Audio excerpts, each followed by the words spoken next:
It's been a while since I made any content about design. So we thought, why not create a single video that is going to compile every single important update, mindset, thought process, and tangible skill that you need to learn as a UX designer to stay relevant in the AI era.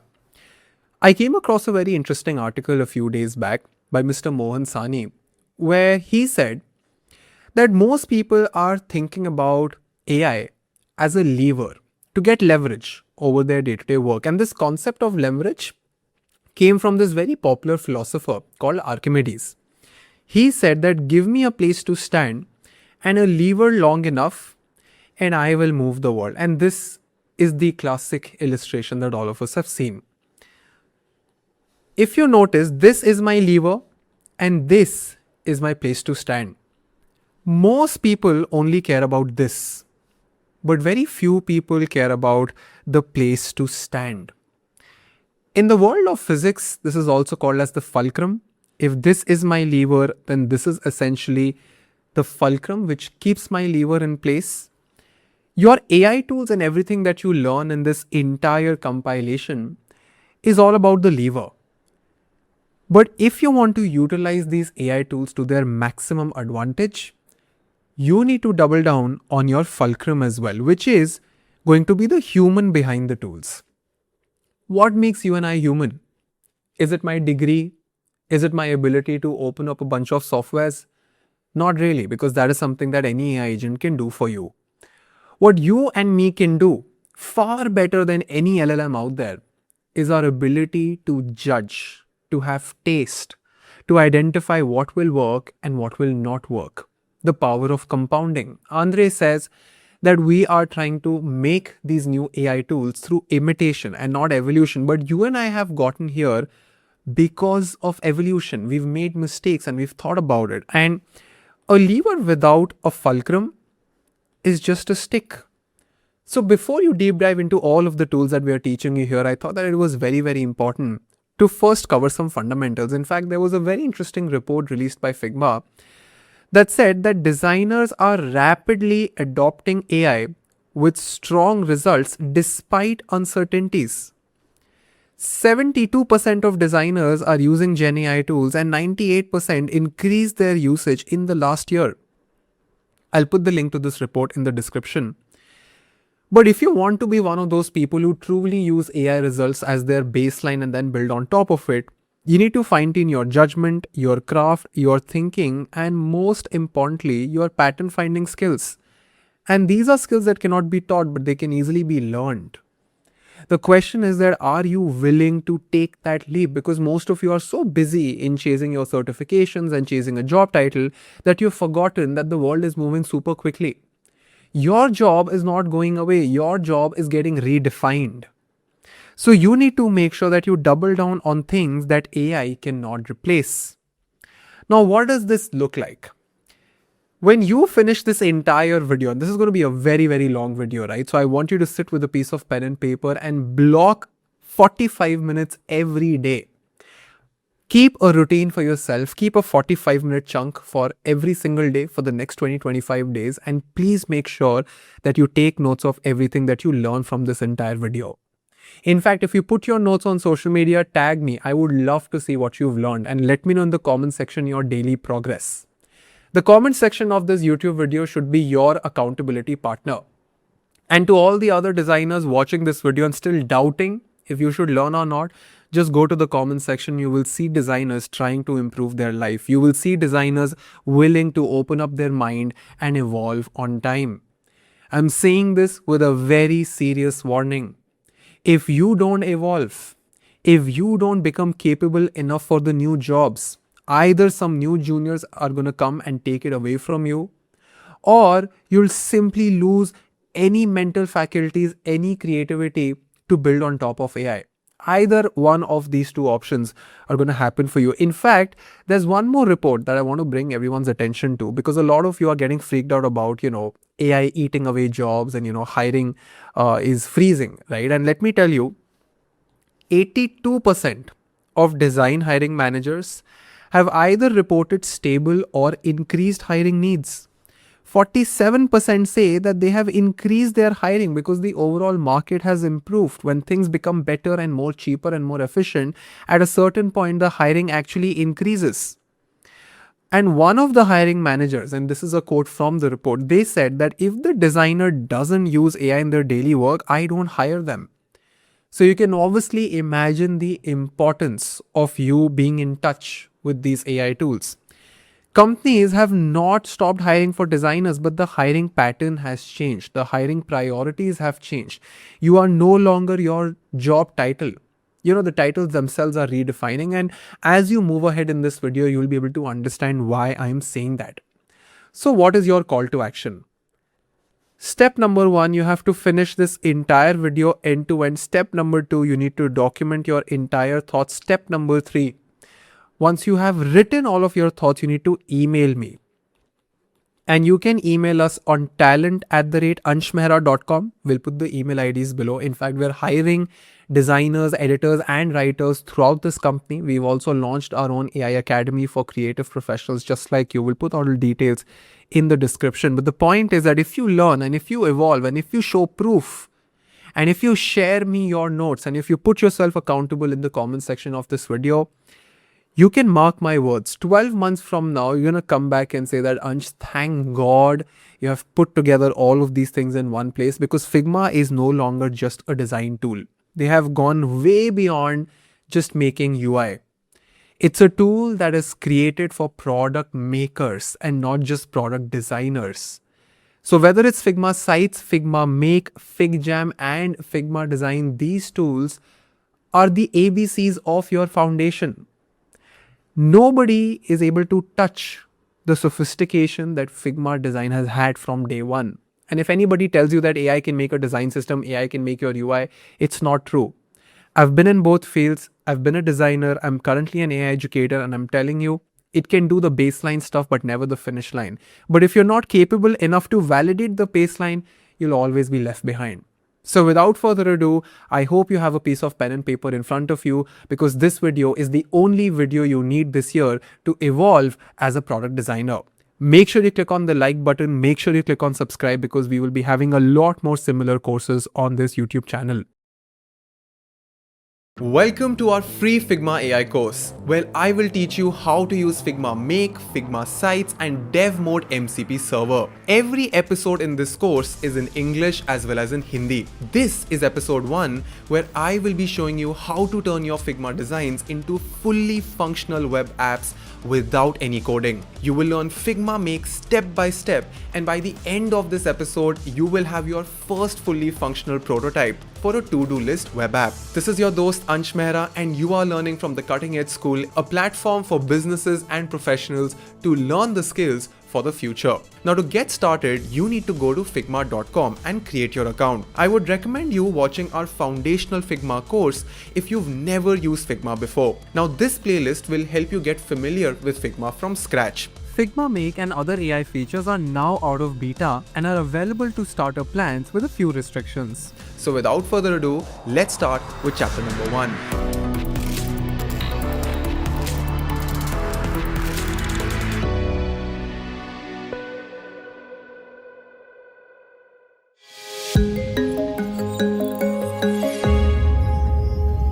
Alright folks, so this is lecture number 1. Well, I'll take you through how exactly is Figma Make even working? How do you use it to create fully functional prototypes? And why do you even need to learn Figma Make when you're already learning Figma Design? And can designers use Figma Make? So all of these questions will be answered one by one. But students, before I move ahead, I hope that you've watched all of our previous Figma videos, especially the Foundations of Figma course, because that will help you understand a lot of things from a basic core perspective. If you haven't, that is also completely okay. You can watch this lecture and then move ahead to the previous video so that you can clear all of the backlog. Please note that Figma Design was primarily for UI designers who wanted to create interfaces and design systems and components. But Figma Make take things to the next level where you can actually copy paste a Figma frame or copy paste an image, or you can just prompt something and you can convert fully functional prototypes within minutes. It's almost magical when you actually see it. So I'll take you through the entire interface in lecture 1, the top features and a prompting framework that will help you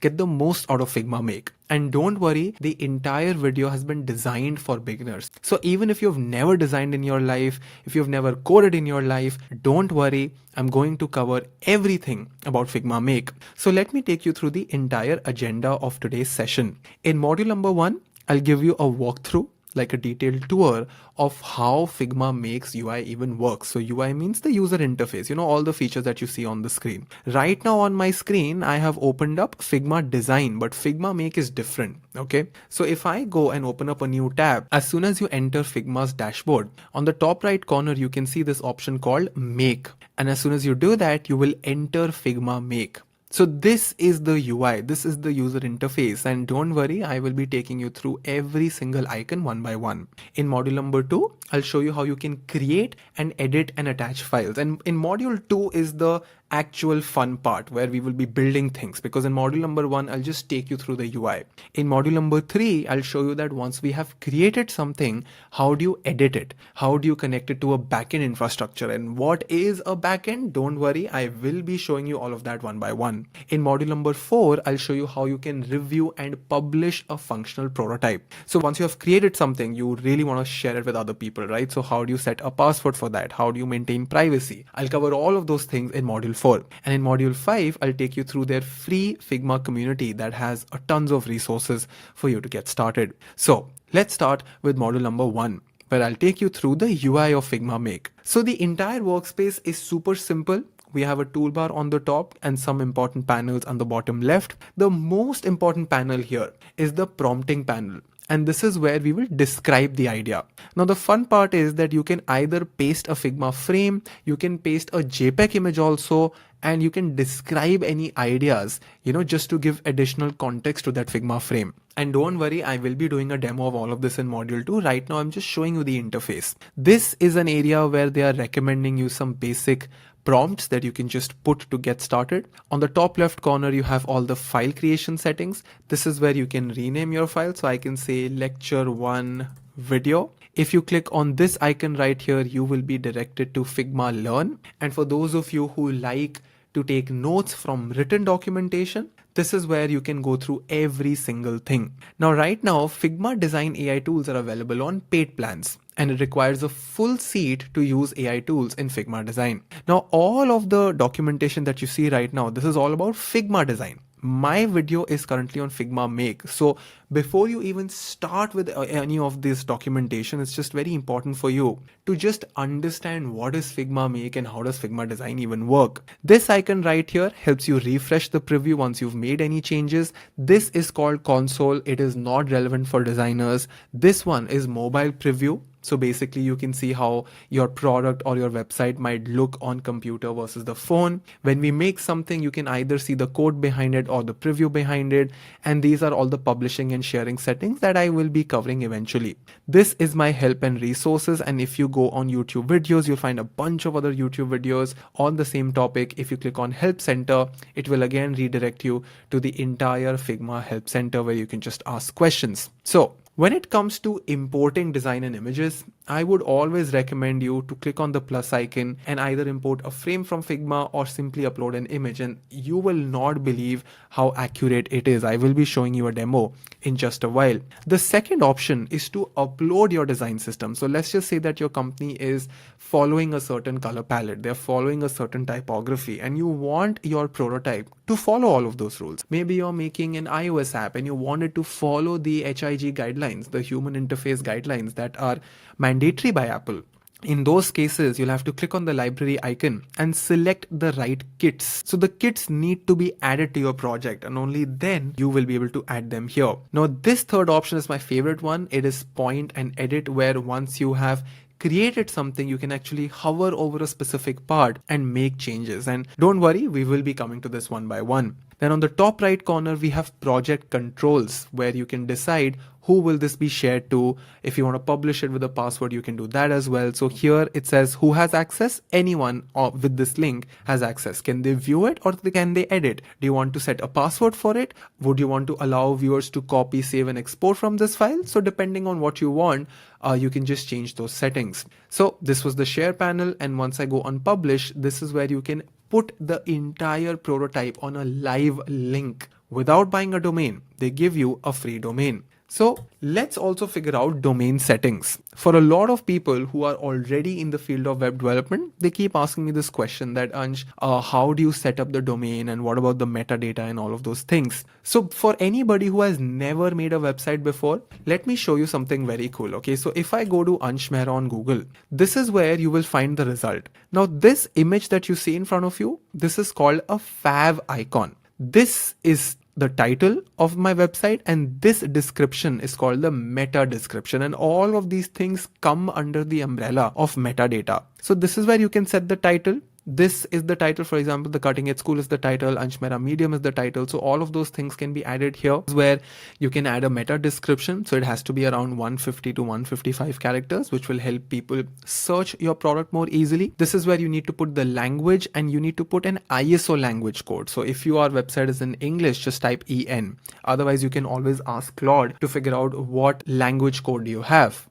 So you can say that what is the language code for Hindi or French, and it would just tell you very quickly. Is Google Analytics ID. So for people who want to track the traffic that comes on their website, they can set up a Google Analytics account and paste all of that information here. And if you want to exclude from search engine results, which means that if I put a keyword, if you do not want your Figma Make prototype to come up in the search, then you will let this checked. But if you want other people to discover your work, then you'll have to uncheck it. This is for accessibility. If you include the skip links, then it would add visually hidden links to the main content, so users can skip repetitive navigation elements. Now, we will not get into the details of it because this is a separate interaction design chapter altogether. The important thing here is that if you include the skip links, it will become more accessible. This is where you will need to add the fav icon. This is where you can add your social sharing image. So anytime you share a link on LinkedIn or Facebook or even to someone on WhatsApp, do you notice that there's a banner image that comes in? That banner image is a 16:9 image, and you can upload that here, and it's super important to do all of these things. In my domain section,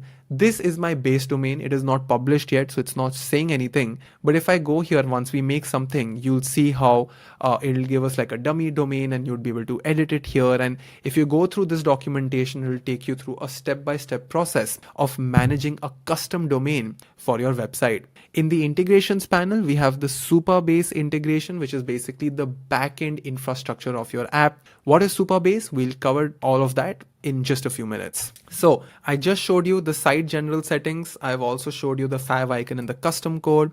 I've also shown you the preview and the code toggle, the code view. Now, if I go and let's just say I have closed my tab, all of my projects will be available on the dashboard. So let me open up my project again. If I go here in the code view, you can see that a very basic boilerplate kind of content is already generated here. And once we actually create something, you will realize that Figma Make writes down every little thing. In fact, they also have a file where they have added these basic guidelines for their design system. So there's a preview panel, and you will understand how the preview panel is working once we have created something. So in module 2, I'll actually show you how to take a Figma frame, copy that Figma frame, and then create like a proper coded output out of it. But I just wanted to give you like a quick tour of how the app looks like.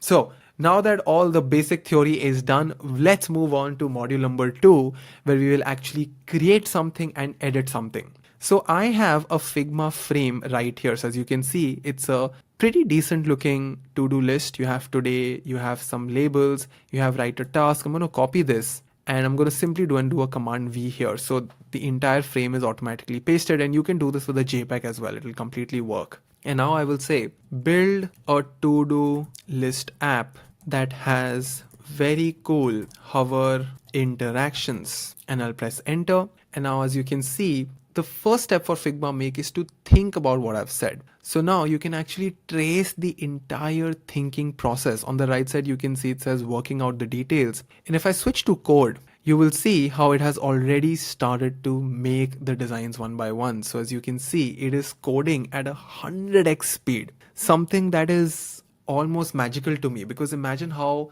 smart and crazy it is. It's been able to look at my image and figure out what would be the best coding algorithm, the best component architecture to build something like this. And imagine the level of collaboration this will enable between designers, developers, and product managers. Because as I keep saying, folks, the future belongs to those who have good health, great taste, strong pattern finding skills, and the vocabulary to describe those patterns. And every UX designer will soon evolve into a product architect, like a proper chief product architect. Like a product designer would actually transition to become a product builder, because you will not be expected to just design, you will be expected to make these cool things. So as you can see, it has my hover animations, but this write a task thing has come to the left. So if I want to make any changes, I can simply say shift the write a task input to the bottom of my to-do list. So now I don't have to design this on my own. And by the way, this is like working. Okay, can you see how beautiful the animations are? It is keeping in mind every single thing. Look at the fluid animations, right? Everything is working perfectly. And if I go here, I can switch between the desktop mode and the phone mode. And if you want to put like a custom domain pixel right here, so I can simply say 10 or 1920 by 1080. So now you can see how this entire thing would look. And now with just my prompt, it has added write a task to the bottom. So I can simply say clean the house, and now it's added. Now, of course, this is the first draft of the prototype, right? You will have to collaborate with Figma Make again and again to sort of get to the final point, but it's still pretty cool, because if I go here on the publish panel, if I enable feature on community, then other people would also be able to see this, but I don't want that because it's a private project. So I'm not going to select feature on community, but as soon as I click on publish, you will now see Figma Make launch the entire thing on a URL. So it has given me a free URL. And now check this out. This is actually available on the desktop. Now, if I click here in my settings panel, I can add the metadata. I can go here and I can edit the domain as well. And I can simply say anshmehra.figma.site. Now, I've already used Anshmehra already before. So I'm going to make Anshmehra1 and I'm going to click on change URL. And now anybody can access anshmehra1.figma.site and they can actually see the prototype that I have created. Now, I personally find this really, really cool. And if you're wondering that how is Figma even making this? Does Figma have its own AI? So Figma Make uses the Claude Sonnet 4 model with extended thinking, and Claude has been created by Anthropic. So it's not like they have their own models. They have collaborated with Anthropic, and Anthropic Claude is very, very popular for creating amazing UI. So it's been viral on the internet because of its ability to make these things. So now the bigger question is that how do you write a good prompt? What is the right checklist to write an amazing prompt? So let's cover that step by step. All right. So when it comes to writing a prompt, a huge part of your prompt is the ability to describe what you want and be very specific about what you expect. And you have to mention every little thing that at least is coming up into your mind. So I'll show you a bad prompt versus a good prompt. So let's just say that you don't have a Figma frame, right? You're not a designer and you're just someone who's trying to make something new. So let's have two different files. Okay. I'm going to have file number 1 and I'm going to rename this as weak prompt. I'm going to make another file. I'm going to call this as strong prompt. Okay. And if I did not have anything, right, as an idea or as an inspiration, I can simply say design a small, clean to-do list app interface. Okay. And I'll click on submit. Now this is actually a pretty vague prompt, but a good prompt would be design a small, clean to-do list app interface with rounded cards, maybe calming illustrations, a spacious layout, a friendly sans serif font, and a soft color palette. So do you notice how all of these things really help me put things in context for Figma Make? And all of these small details, right? All of this vocabulary has come from my own experience as a product designer. So when you hear a lot of people say that, oh, this will replace designers completely, my question is, if you do not know the first principles of your subject, if you do not have the vocabulary to describe what you want, if you do not have enough intelligence to even figure out what is good, what is right, how will any tool help you? So now I'm going to copy this, and on my strong prompt, I'm going to paste this right here and let me show you. So this is what it has created with the weak prompts. As you can see, it has my tasks, it has add a new task, and it has some of these things ready. And by the way, none of this is getting saved, because even if I publish this, if anybody uses this to-do list app, nothing is going to get saved because there's no backend here. What you see in front of you, this is the front end. And for the backend, there is a separate app that you need to know, which is called Supabase. Now you don't need to learn Supabase. Okay, you just need to create your account and make a project. So once you go to Supabase, you basically have organization. So I have like a Figma organization, and then you have these projects. So these projects can be created from Figma Make itself, but I'm just letting you know that Supabase is an app that actually makes your prototype usable. Now check this out. This is my weak prompt. This is my good prompt. As you can see, take a moment to organize your thoughts and plan your day. Add a new task. Okay, take my pet for a walk. Right, and as you can see, my active tasks and my completed tasks are separate, and I can just delete them myself. And it is so much more cooler than this one, because I was able to speak about the illustrations. I was able to speak about, small things that would have made my app really good. Now the question is, how do you decide, right? Is there a checklist to this? Turns out there is. You have to follow a structure about what you want. So this structure will help you write a good prompt anytime you're making a functional prototype on Figma Make. So the first one is a description of what you're trying to create. If there are certain properties, let's just say you wanted to have more hover animations or less animations, you just have to specify that. If there are any certain elements you want to add, like a drop down or a radio button or a header component, you need to add that. Then you come to composition. Composition means that you want the headers to be on the top and maybe the list on the right. You have to talk about the structure of it, that how are all of your elements composed within each other. Now the last two are optional, but if you want to specify a specific type, right? You want inter only, or you want Comic Sans on, or you want sans serif fonts, you have to specify that. And if you have any colors that you want to keep in mind, you can add the hex code as well, and it'll keep that in mind.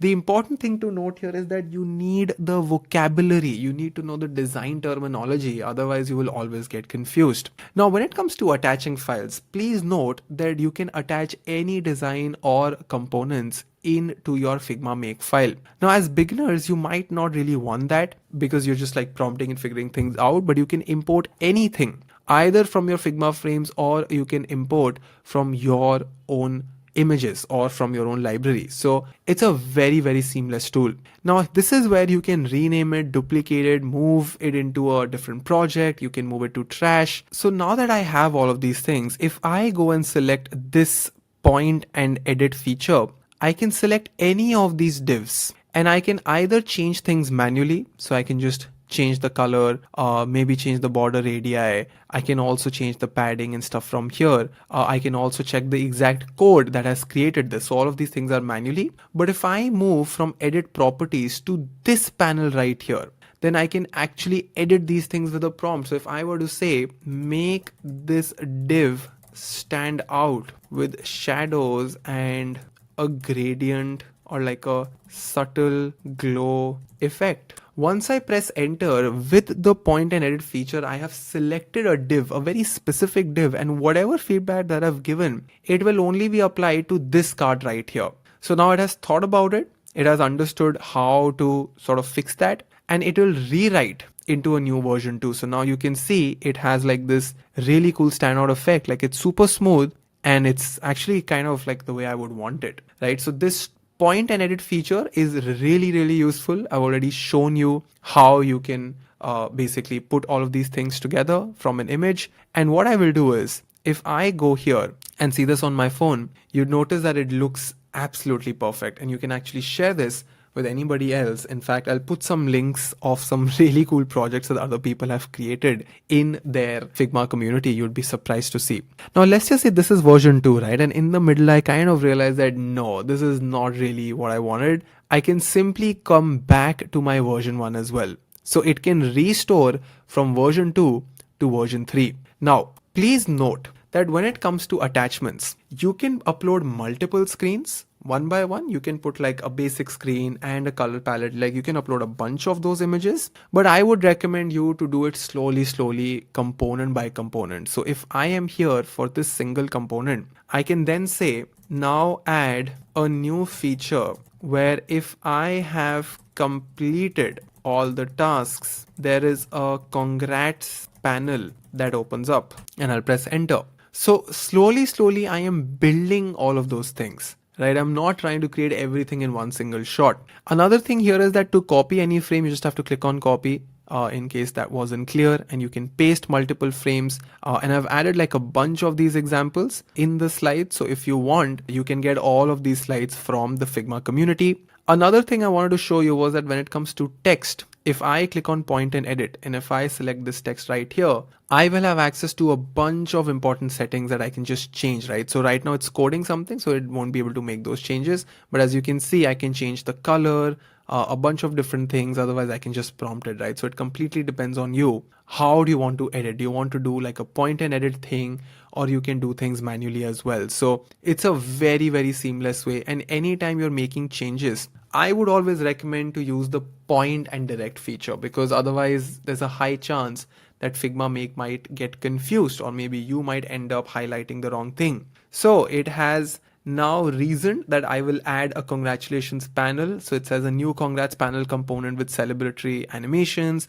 logic to detect when all the tasks are completed, smooth entrance animation, and cheerful messaging. So I am super excited about what it would create. Now, let's come to module number 3. Once you have created like a bare shell, how do you style it and how do you set up the backend? Now you can reference your own styles in the very beginning of your entire thing. So if I go back to files and let's start with Figma Make, what I can do here is that select the library icon and then select the iOS 16 kit. And if you go on edit styles, you can actually edit these things yourself. But if I don't want it, that is also okay. So maybe you want to keep this as it is. And I can switch between iOS 16 to iOS 15 as well. Let's just keep iOS 16. And as I showed you, if I go and edit guidelines, you can edit the markdown guidelines. If I go here and go and edit styles, you can do that as well. And if you click on this icon right here, you can download the code as well. So if you want to share this file with anybody else, that is also there. So now once I click on this entire thing, I have this very cute congratulations animation, and I can start afresh and I can say eat food. And as soon as I click on this, I again have a really cute congratulations animation. So now if there's anyone here who has never published any libraries, please note that a library is created inside Figma Design. So for example, if I have this Figma Design right here, I'll have to go to assets, click on this library icon, and then click on publish. And once I click on publish, all of the components and styles that I've added, they will be available on my file. So if you've never ever done that, please make sure that you go through our libraries video that we have already created. When you have your library getting published, at the very bottom you'll see an option that says export to Figma Make. That way you'll be able to easily access it, and then once you click on your library icon, you will have the entire list. So I've already shown you how to edit the styles. I've also shown you how you can edit the guidelines, which is into a markdown file. Now we come to something way more exciting, which is all about adding a backend infrastructure to your functional prototype. So let's just say I want to add memory to this, right? So I will say add a login to this page so that it saves information for my users, and I'll press enter.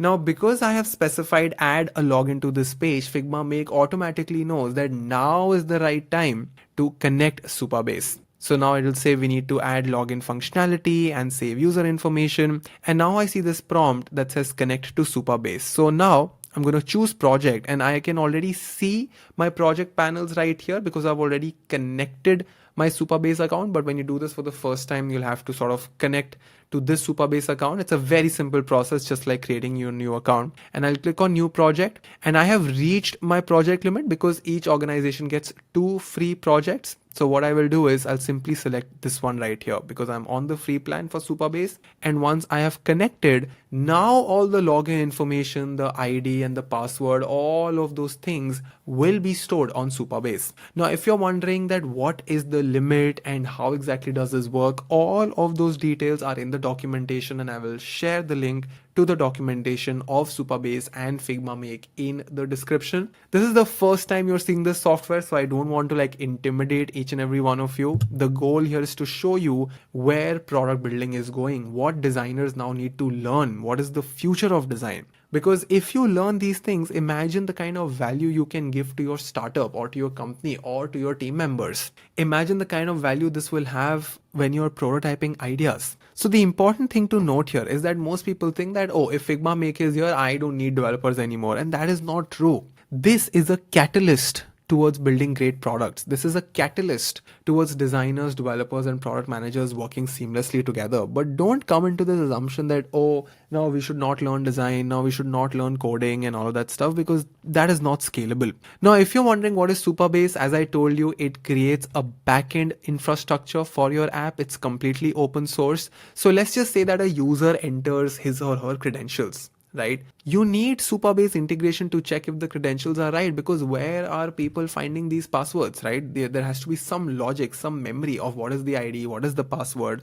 for each and every account, what is the to-do list. So if the credentials are invalid, it will say credentials not found. If the credentials match, it will fetch the user data, which is our to-do list, and it will show you successful login. Now, if you go to the settings panel, this is where you'll have to select and integrate your Supabase. So now it says enter your email and your password. So if I go here on the settings panel and in my Supabase, you can see that all of these things here are ready, and you can disconnect, you can manage the project. All of these things will be covered eventually. And now if I go here to the login screen, let me show you something. If I click on sign up, you can see it says your full name. I'll click on Ansh Mehra. I'll go and create account. So now my account is created and it remembers that it's Ansh Mehra. I have a profile picture and I can sign out. Now, if I go to my Supabase, you will see that in my project panel, I have these three things ready, right? And if I go here into my Supabase settings, I can actually see where it is storing all of this information. So it says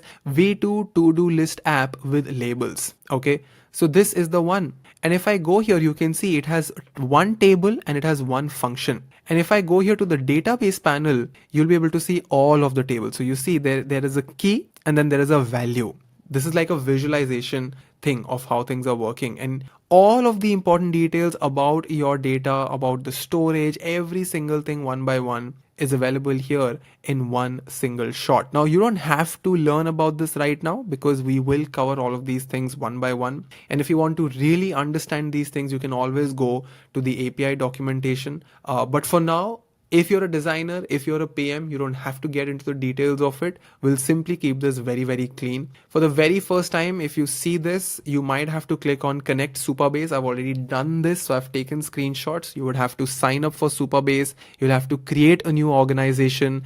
And in the organization, you can put any organizational name. Make sure that the type is personal and choose the free plan. It has some limitations, but it is more than enough. Now, one important thing is that if you end up creating a new project from Supabase, not from Figma Make, if you end up creating a project from Supabase, both ways are okay. But if you do it from Supabase, you have to make sure that you select the right region and you keep a database password and you remember it, because you will not be able to get this password easily. So please make sure that you save this. And now when you put your prompt, it will come up with this option that, you need to set up your account. You have to like connect those things and you'll see a prompt like this. I have already done it, so I don't want to delete all of that, but this is how the entire menu would open up, and you'll have to select authorize Figma.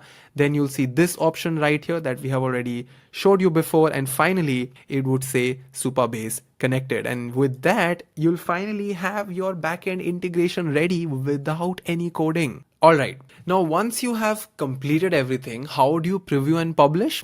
Very straightforward. You go to the publish setting, you simply click on publish, and as soon as you do that, you will see a status here that says publish. So it takes like a minute or two, but it's very, very seamless, very, very fast, and you can connect it to a domain. And if you click on update, if you have made any changes, you can just simply click on update again, and it will show you that just now it has been updated from Ansh Mehra Tools, and you can just go to that website and sort those things there. So you can see the title is strong prompt. And if I put my details and my password, you can see that it has saved my tasks. So I think publishing is like pretty straightforward. We don't have to spend much time on that. Please note that if you want to do your domain settings, I have put all the settings right here, what we have discussed in the very beginning as well. And the last part is about understanding Figma community. So the thing is, if I go here on the plus icon, I can search something here. Let's just say to-do list, and you'll find like a bunch of things that you can add. So if I want to attach a certain style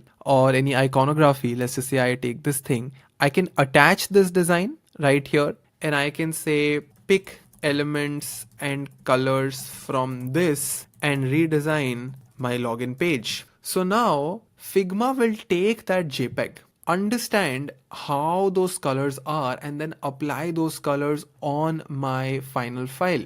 So it's a pretty good way to just test ideas. But please note that this is not a live product. You can't really like sell this product, right? This is a prototyping tool that you and your designers can work with. So when you're designing something, you can actually create the basic code, and it's just a very faster way of shipping your products. Now, I want to have some FAQs that most people would have around this. So first of all, people say that where is the published web app even hosted? So all of the prototypes are hosted on AWS, Amazon Web Services, and the domain and routing is served by Cloudflare. Now, if you want utmost privacy for your work, you will need the enterprise plan for both Figma Make and Supabase. Is this SEO supported? So Figma Make optimizes all the published files automatically, but it does not offer specific customizability for SEO optimization. Will you be charged separately for hosting? No. So while they are in the beta plan, hosting is included as a part of your existing paid plan. Now folks, this entire session is available in both English and in Hindi. I've just taught you this in English, but if you have any other friend who might be more comfortable in learning this in Hindi, in the second half of this video, they will be able to watch this in Hindi as well. This lecture was all about showcasing the basics of Figma Make, but in the next lecture, I'll actually show you how to build something really cool with Figma Make as well. So if you're excited about that, I want you to make your notes and share them on LinkedIn and tag Figma, tag me, and make this video go viral, because we will not upload lecture number 2 until unless we reach 200 comments with proper feedback in the comment section of this YouTube video. Make sure you click on like, make sure you share this with everybody in your design community. Help everybody else to learn and evolve and build with you together. Alright, so I'll come back and check this out. The entire login page is now sorted, and you can actually see the code as well. So I hope that this entire session was supremely inspiring. I personally think this is absolutely game changing. All of these slides will be available to you for free on the Figma community. I will be sharing the link to this in the description. Now this was just episode 1, which was to help you get familiar with all the core features of Figma Make. In our next episode, we will take a client brief and build our first web app from scratch using Figma Make. Welcome to our free Figma AI course, where I will teach you how to use Figma Make, Figma Sites, and dev mode MCP server. Now every episode is in English as well as in Hindi. हम audio track नहीं use करते क्योंकि उसमें lip sync नहीं आता, तो we have re-recorded this entire tutorial 2 times. This is episode number 2, where we will be moving from basics to practical implementation in Make by creating a quiz app. By the end of this episode 2, you will have very strong knowledge of how to use Figma Make efficiently. This is your instructor Ansh Mehra, and you are learning from the Cutting Edge School.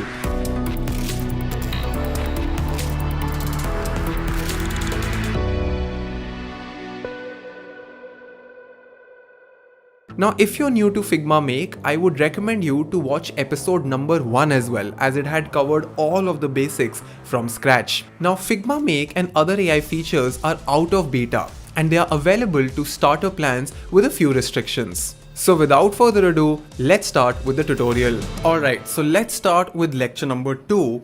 As you can see, we have a proper 6-part series, so I hope that you stay consistent and finish this course till the end. Now today we will actually build a proper quiz using Figma Make.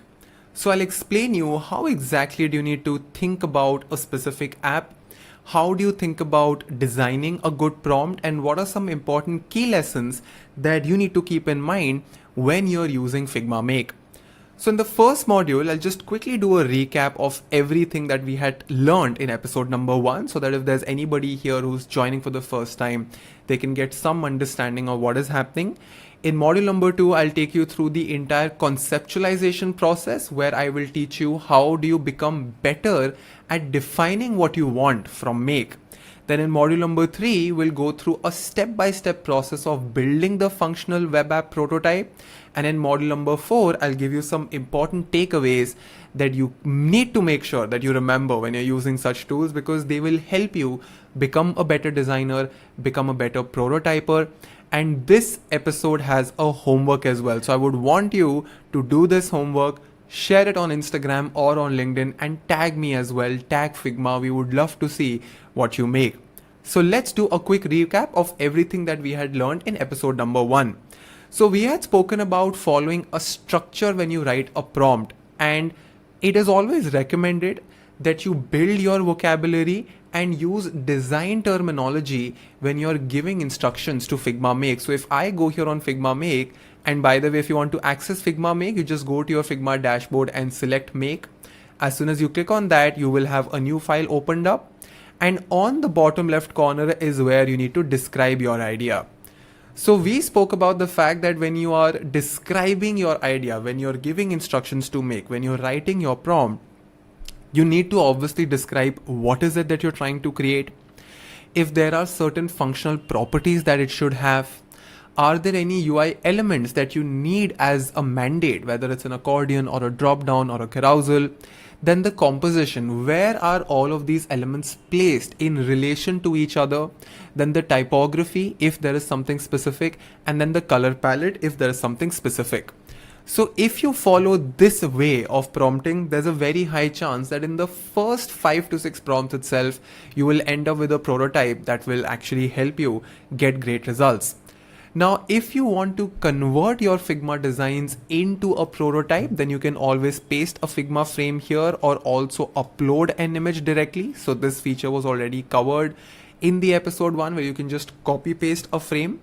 And then we spoke about the style context. So here, if you click on this icon right here, you can select a library of styles. So it can be the iOS guidelines or the Android guidelines, whatever it may be.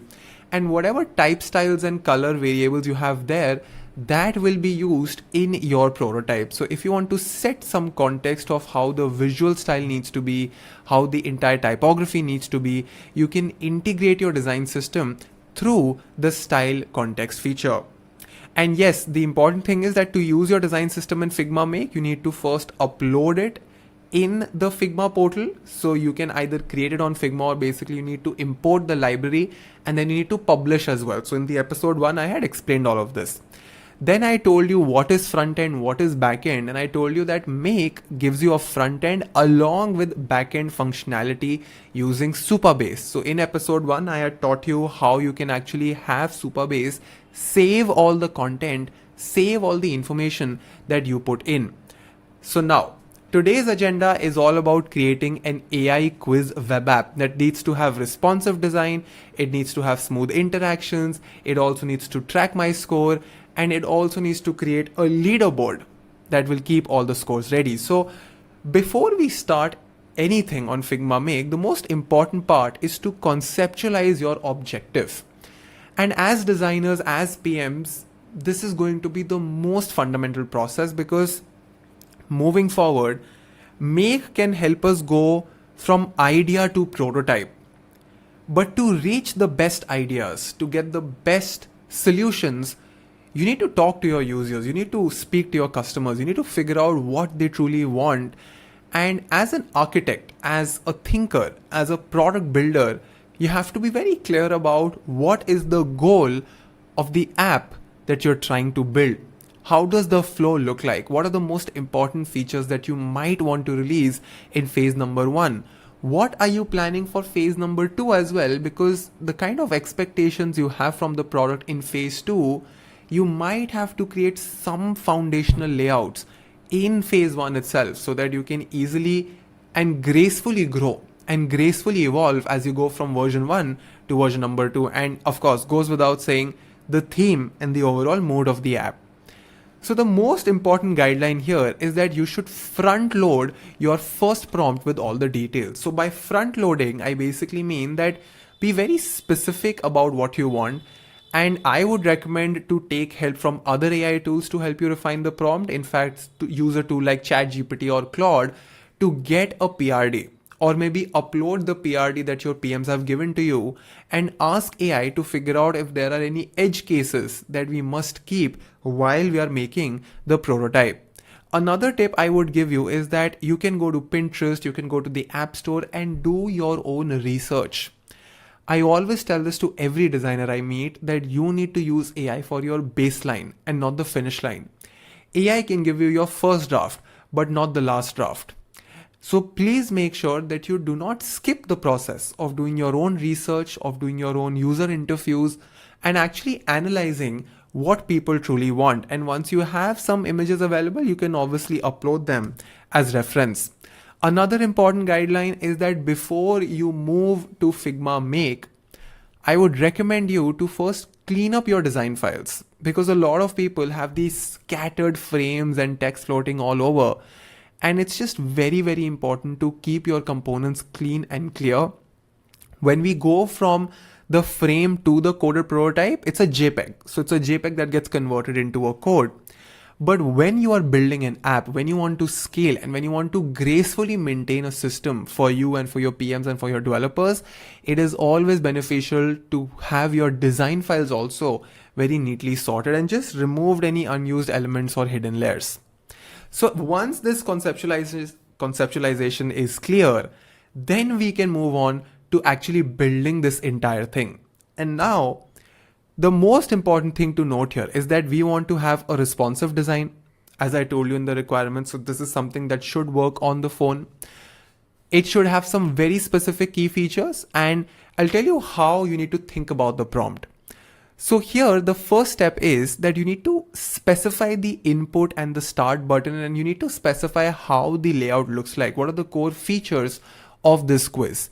And I will assume that you've done some research before you start writing this prompt, because if you skip the research, you will not even know what to prompt, right? So here I've given an example. So I've mentioned a part of the prompt that below the header, add a name input field with a playful label like enter your name to begin and a glowing start quiz button. So what I'm going to do is I'm going to come to my Figma Make and create a very engaging AI quiz app that runs well on web and mobile. So this is me putting a brief description of what I want. Now I can take this part, and this is me basically trying to explain my key features. So remember that entire checklist that I told you? Now within the key features, I can actually go a layer deeper. So I can say that the quiz section should show one question at a time with 4 option buttons styled as rounded cards. After each selection, show smooth animations, which means green highlight for correct and red for wrong, to give feedback to the user, and keep score dynamically on the top right corner. So this is where I am trying to specify the entire visual language and the interaction. And just to put a spotlight, the section where we are talking about the highlights and the score getting dynamic, all of this comes in defining the interaction. So you need to be very specific about how you want your elements to interact with each other.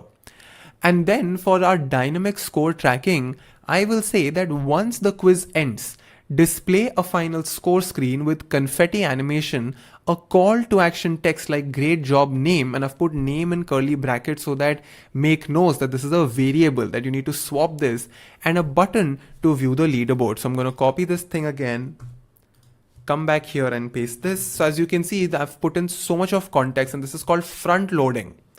You're putting everything in the front.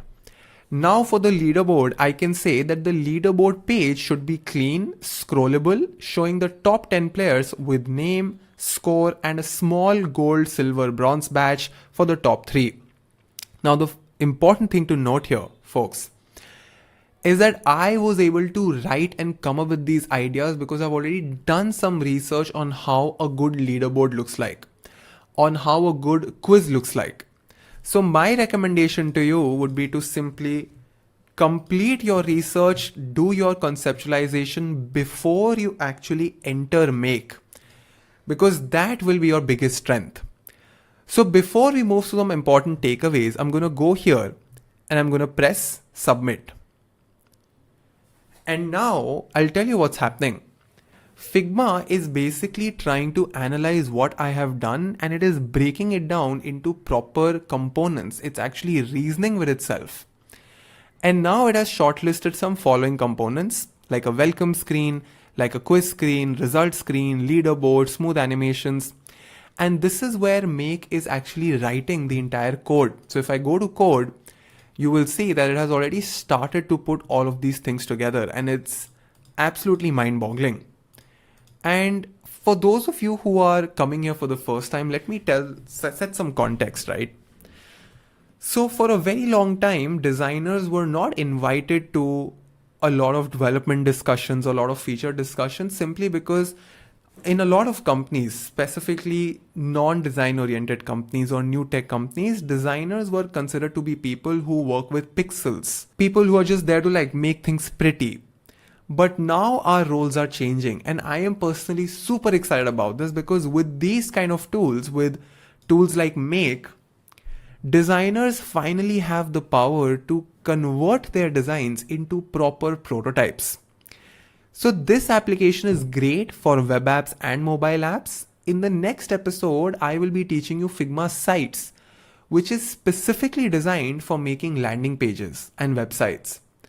So even that is a tool that can completely revolutionize the way agencies work, or any person who's working as a freelancer in the website domain.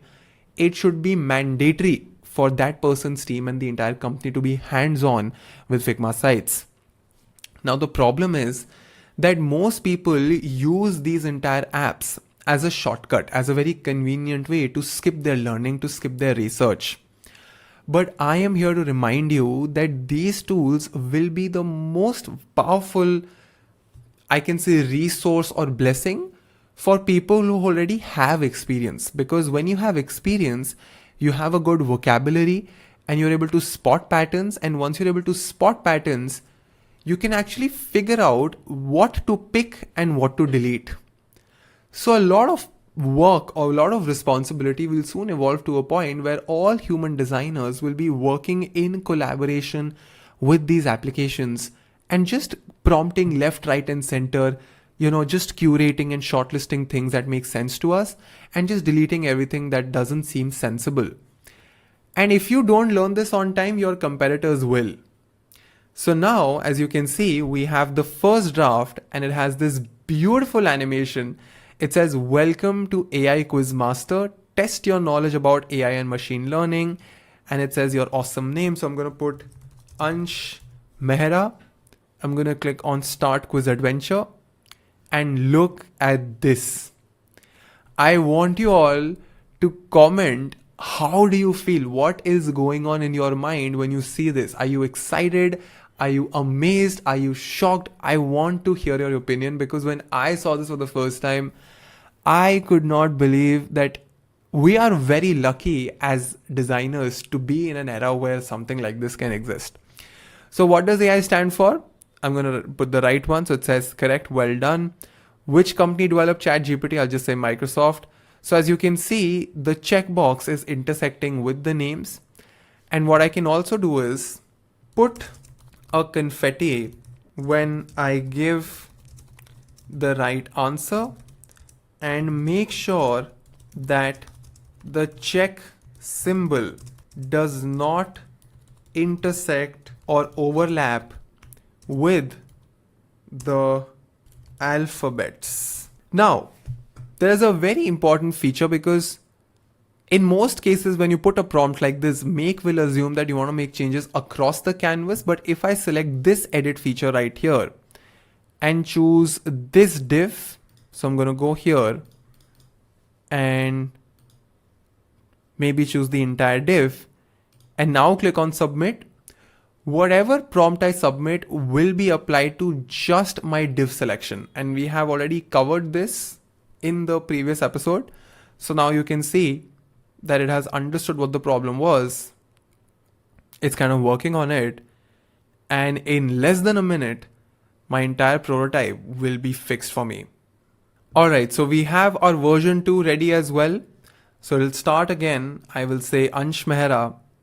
And now check this out. It has added the confetti and now my alphabets are on the top left corner and the check symbol is on the right. So now one by one you can do iterations where you can basically fine tune all these small things, right? So if this A needs to be aligned with the text, you can specify all of those things one by one. So I'm going to put all the questions here and let me show you something very interesting.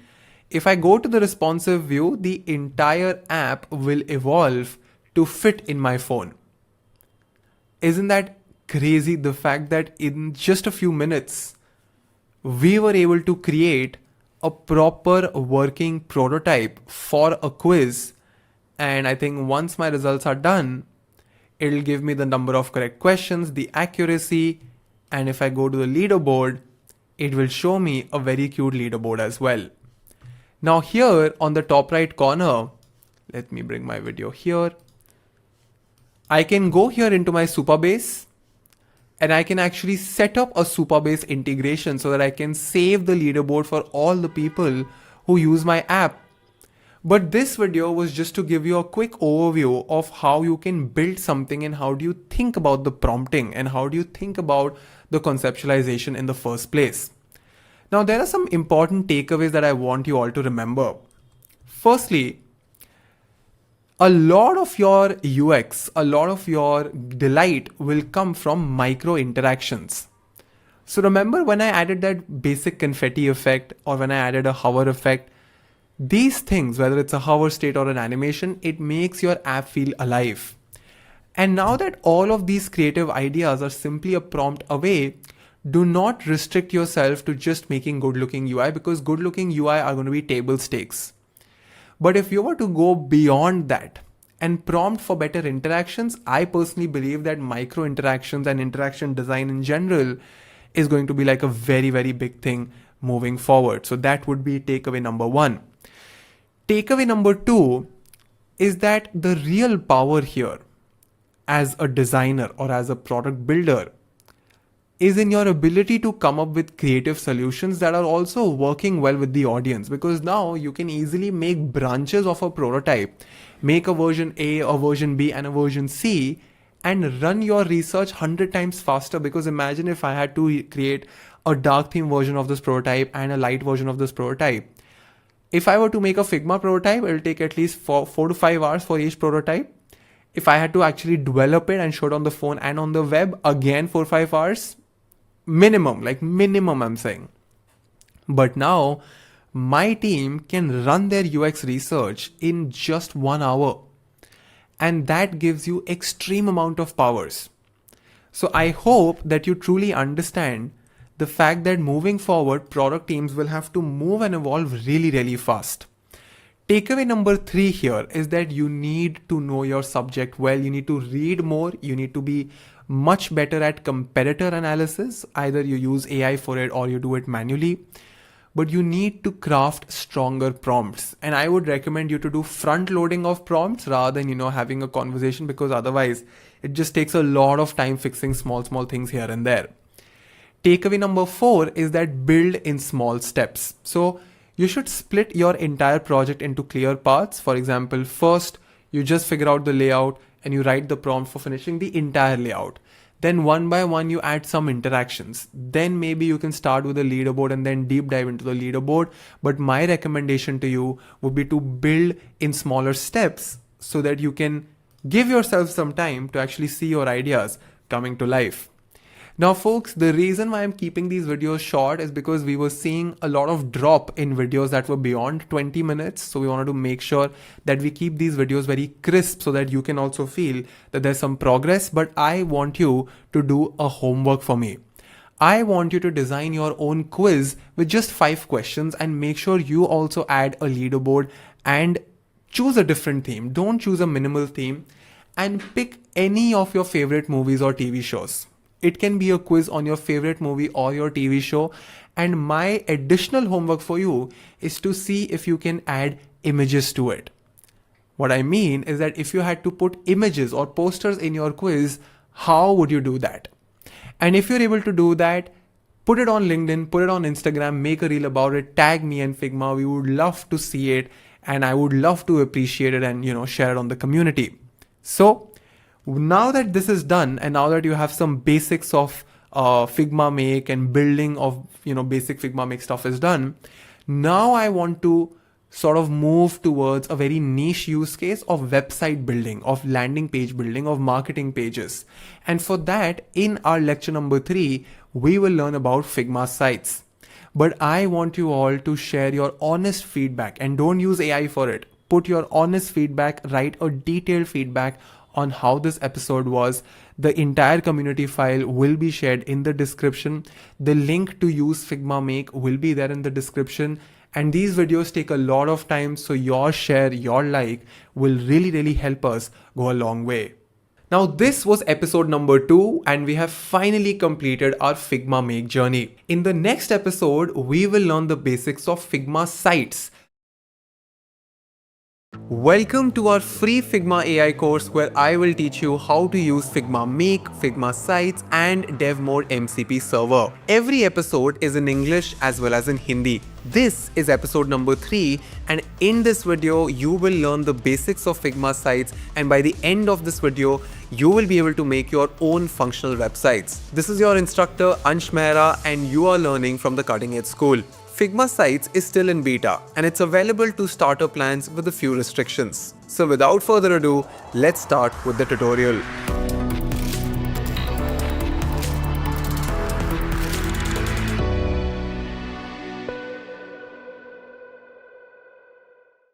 Alright, for those of you who are here for the first time, let me tell you that this is an ongoing series and you are currently on lecture number 3. Now it's completely okay if you've not seen lecture 1 and lecture 2 because the entire course is basically covering the latest AI tools under the umbrella of Figma. Now Figma was originally a tool that catered to just designers, but today Figma is catering developers, product builders of all kinds. In this lecture, I'm going to give you a walkthrough of their latest tool called Figma Sites. The question is, why do you need to learn Figma Sites when there are so many other applications in the first place? Number one reason is that most designers work on Figma Design, and the shift from Figma Design to Figma Sites is way more seamless, way more economical, and way more designer friendly as compared to other applications, whether they are no-code applications, semi-code applications, or vibe coding applications. A lot of vibe coding applications are not been able to give you that level of flexibility. You spend too much time vibe coding small differences and you always think as a designer that I wish I had more freedom and more control into the small granular aspects of each and every component, just the way I had on Figma Design. So Figma Sites is a very good solution for anybody who has an agency or who has an in-house Figma design team so that they can ship websites way faster.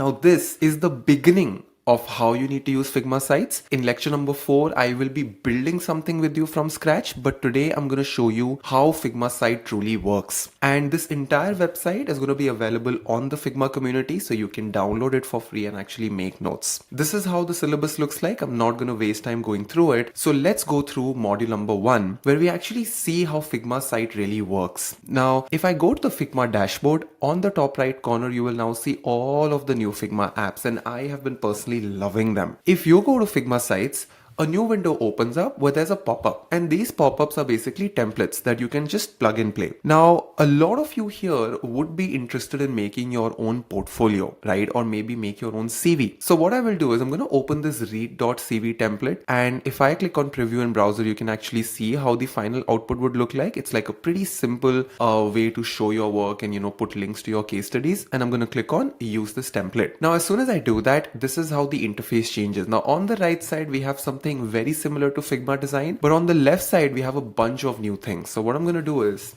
I'm going to save this as CV resume, and the first thing that now you need to know is how does the file option works. So if I go here, this is the file icon, and this is where I can access all of my web pages, and then once I select a web pages, I can go through all of the layers one by one. Now if you notice, anytime you make a website, you have to make a desktop version and a mobile version. It's not necessary to make a tablet version, but if you have a website that is going to be accessible by like thousands and thousands of people, then a tablet version works. But in this case, because the website design is very narrow, there's not much complexity, just the desktop and the mobile version can work. In the next episode, I will actually show you the intricate details of these breakpoints, but for now, let me just give you a tour of the interface. Now, when it comes to web pages, you can create as many web pages as you want, and you can select any of these components, go to interaction, and you can link this specific component to any other page or URL. So if I go here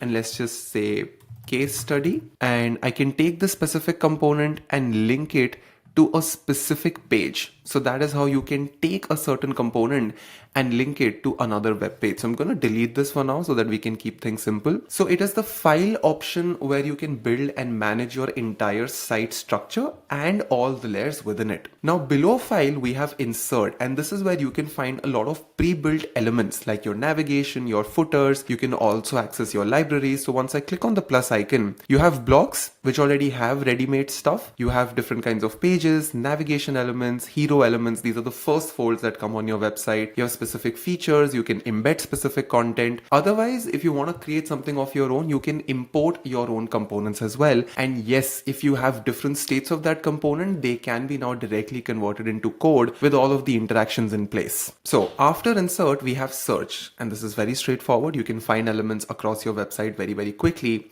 And then we have something really, really cool. Now this is called the code component. Now, if I go here, this is something which is very, very new. No other AI website creators or vibe creators have this. And this is where you can simply spend time creating a very specific component. You can click on the chat option and I can say create a ticker, or actually a countdown that runs out, something that shows there is limited time before you register your seat for an AI bootcamp. And I'm going to click on submit.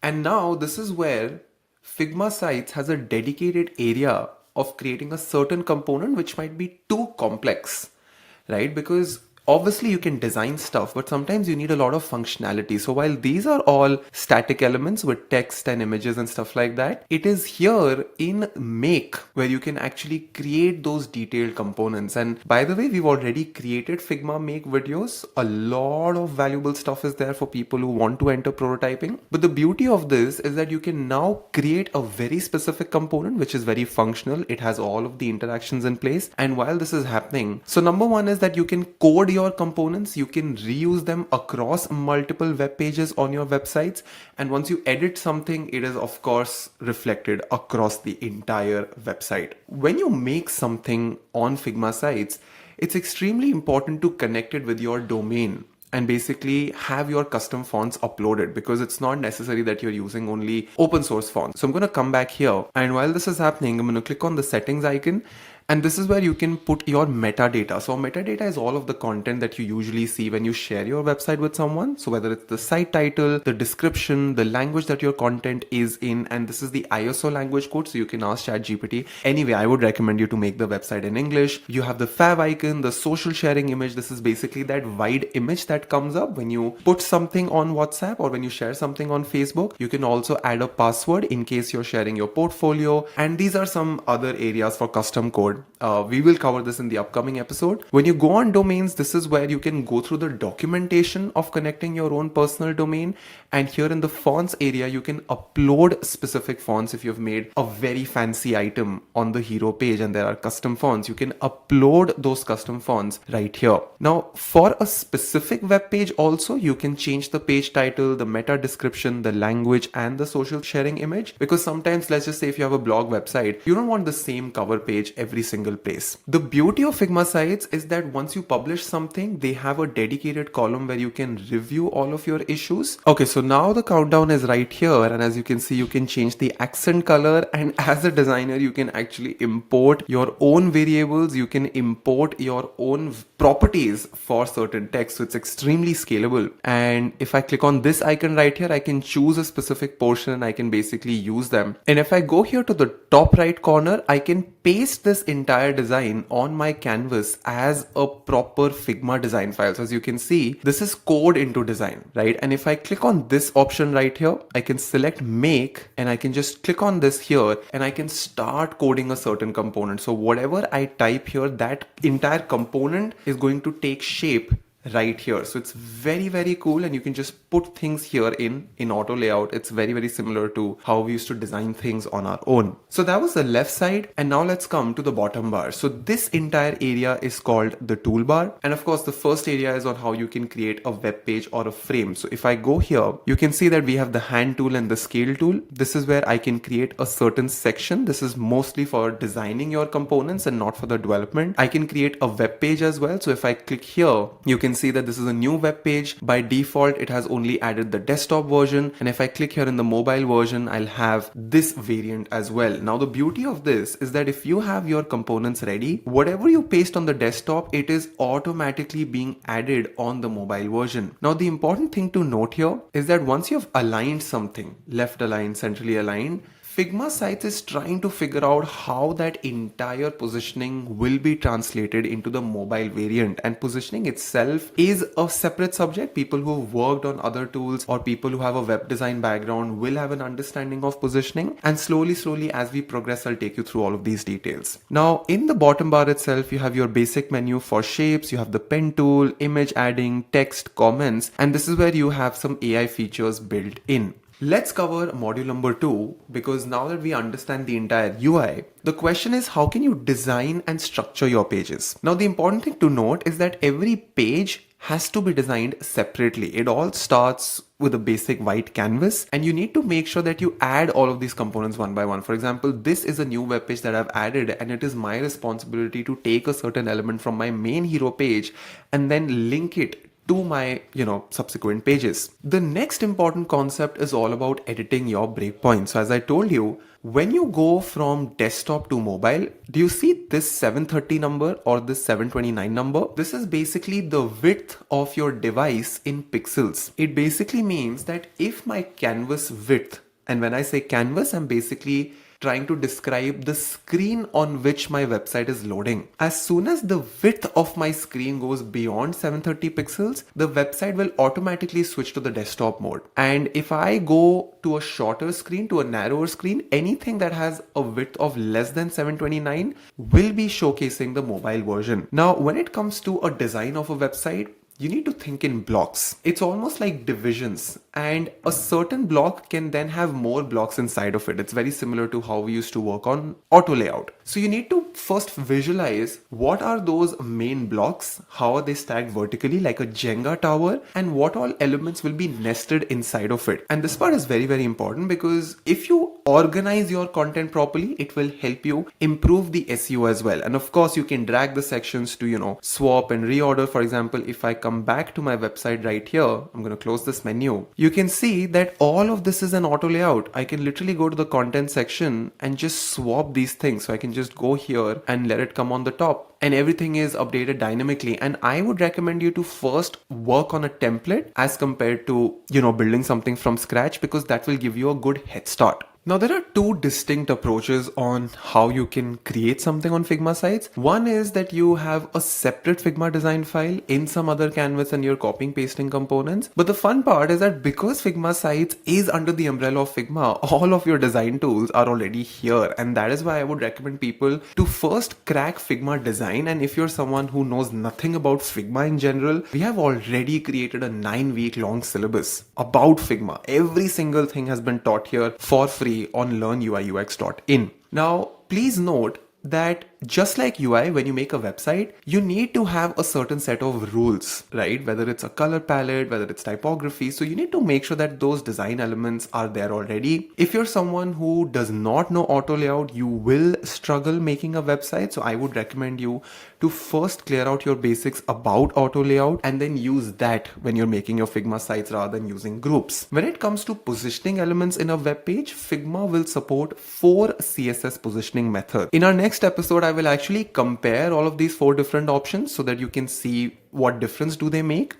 And please make sure that when you're designing, you are using already made templates or components that you might have already made in Figma design files. And by the way, if you were to do a left and right comparison of Figma design versus Figma sites, you would realize that Figma sites not only has everything that Figma design offered, but it is basically an added layer on top of your design tools, which will actually help you translate your designs into like a final component. Now, when it comes to breakpoints, let's just say you're designing for 3 different devices. You have desktop, tablet, and mobile. The second concept you need to know here is about primary and secondary breakpoints. So if you're designing a website that should be opened on these multiple devices, if I go and select my tablet and if I click on right click and make it as set as primary breakpoint, whatever changes I make will be reflected to the other breakpoints. Even though my tablet width is smaller than my desktop, if I make this as my primary breakpoint, all of the changes that I add here will be reflected on desktop or mobile. Now, for those of you who do not come from a web development background, please note that when it comes to breakpoints, there's always a top to bottom stack.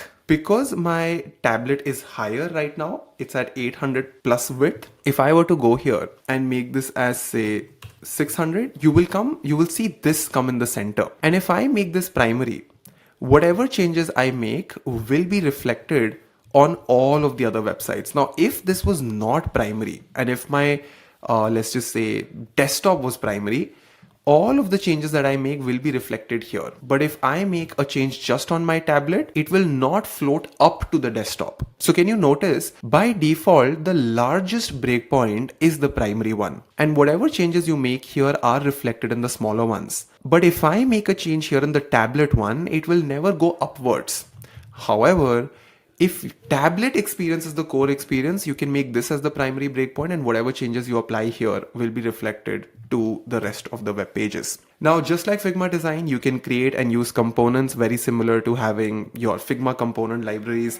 You can create a fully adaptive responsive component, which also means that you can create multiple variants. Whatever prototyping that you've done on Figma design can be now translated into a proper website. You can customize a text style for multiple breakpoints, which means that maybe a text looks a 25 pixel at your heading and you can sort of change that text style for a tablet versus a phone. So all of these notes are already there on the Figma community. And with that, we have now given a quick overview of how layout changes work. The next module is all about interactivity. Now the interaction panel is on the right side where you can choose the entire web page and sort of set a scrolling behavior, or you can choose a specific component and link it to a page, or even add all of these default interactions. And when we make a website, I will actually show you how each of these interactions work, because all of them have their own pros and cons, right? And if you've completed our prototyping course on Figma, you already know what I'm talking about. And folks, we've taken a very different approach to the Figma AI course as compared to what we did before, because a lot of people said that, Ansh, can you just give us like a eagle's eye view of all the features, and maybe once we understand the entire interface, then we can move on to the next version. And this entire tutorial is available in both English and in Hindi. So in the same video, right now I'm teaching in English, but in the second half, all of this is going to be taught in Hindi as well. So I'm going to give you a quick overview of the entire website, and then we can move on to the building aspect in the next video. Now, when it comes to links, there's this something called as a page link, which means that you can